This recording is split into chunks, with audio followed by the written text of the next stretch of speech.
POV Talks with Nico, Episode 4. Let's talk about gaano ba kahalaga ang pagkakaroon ng coach or mentor sa isang negosyo.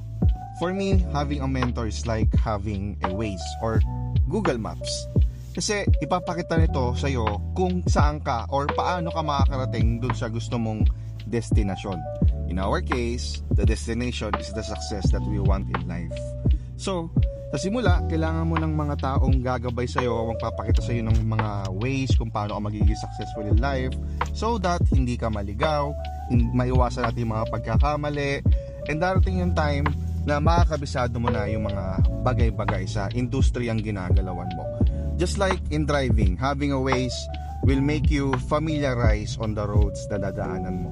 Pero, even the time came na kabisado mo ng daanan tulad ng itong dinadaanan ko dito sa Rome, minsan okay pa rin na meron pa rin coach or mentor or Waze or Google Maps na gagabay sa'yo para ipakita sa'yo na hey, kahit alam mo na yung mga ginagawa mo, there are better routes. May mga mas magagandang pamamaraan kung paano mo may scale up yung negosyo mo. Tulad nito, kalahin mo na paaganda ng dinadaanan ko ngayon. Samantalang di ko naman dinadaanan to ngayon. Look at that. Wow. So with that, that's it for now.